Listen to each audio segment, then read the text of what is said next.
अमेरिकी खुफिया रिपोर्ट में दावा किया गया कि ईरान परमाणु हथियार नहीं बना रहा है। ना ही सुप्रीम लीडर खामनेई ने कोई परमाणु हथियार प्रोग्राम शुरू किया, जिसे 2003 में उन्होंने ही बंद किया था। हालांकि रिपोर्ट में कहा गया कि ईरान केमिकल और बायोलॉजिकल एजेंट पर अनुसंधान कर रहा है, विकास जारी रख सकता है।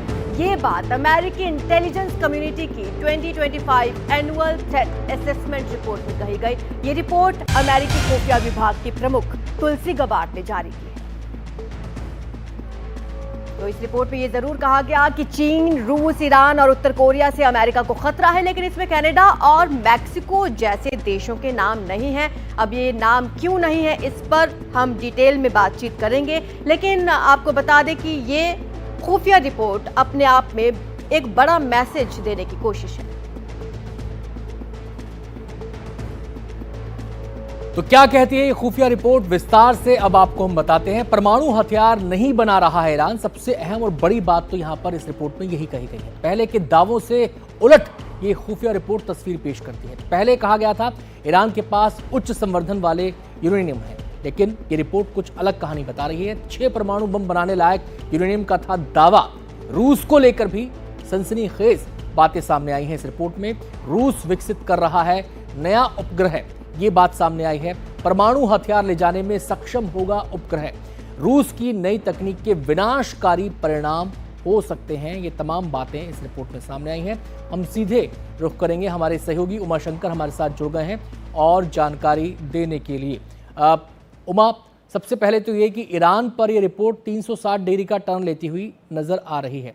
इस रिपोर्ट में जो बातें कही गई हैं उनके क्या मायने हैं, क्या उनसे संकेत मिलते हैं?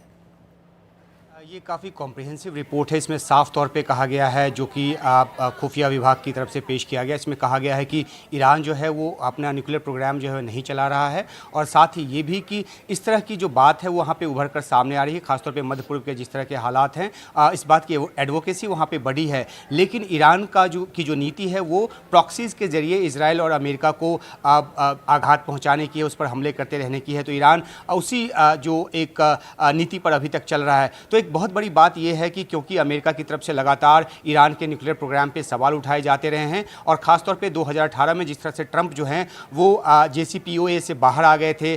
P5+1 की ये संधि थी जो 2016 जनवरी से लागू हुई थी, लेकिन 2018 में ट्रंप इससे बाहर आ गए थे, और ट्रंप लगातार ईरान पर इस बात को लेकर दबाव डाल रहे हैं। और अभी जानकारी 2 दिन पहले भी ये आई थी कि एक आउटरीच किया गया है अमेरिका की तरफ से ईरान के सुप्रीम लीडर खामेनी को कि वो एक नया न्यूक्लियर डील के लिए तैयार हों।